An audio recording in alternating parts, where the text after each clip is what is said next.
Соседска неодговорност во ризик става неколку животи и направи огромна материјална штета на 2 стана во центарот на Штип. Веќе 5 ден поред. Во овие 2 стана вода од таваните и струјните инсталации тече непрекинато, поради што станарите живеат во вонредни услови. Синоќ после завршувањето празниците, кога дојдовме дома, поплава. Поплава, од каде оваа поплава горе, кај комшиите цел базен.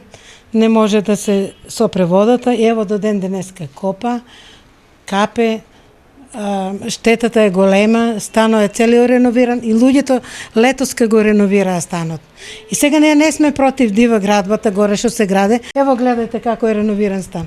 Гледајте како намеште уведоме. Видете ја масата само.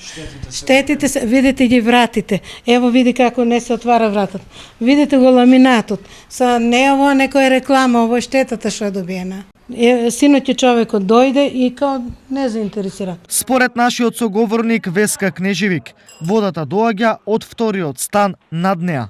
Горе повише штетата е направена, од нивниот спрат кај мене е дојдено тука и не е санирана. Инспектор рече сопрете вода, 2 дена сме без вода, сопрете ја водата и ево сега нема никакви мајстори да се санира горе.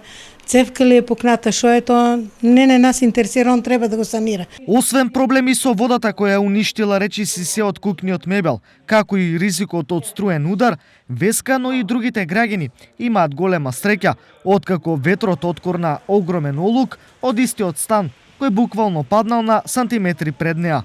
Пак вас ве викаше, олуците ќе ме бутнеа доле. 2 олука, не стручно тоа, не знам како. Како сака нека работи да нема штета, да беше работен ден, децата ќе настрада или некој ќе настрадаше. Станарите на 2 поплавени стана веќе разговарале со сопственикот на станот над нив.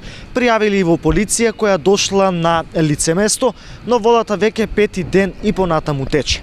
Телевизија Стар се обиде да стапи во контакт со сопственикот на проблематичниот стан, но на нашите повици одговор не добивме, исто како и на напишаната SMS порака.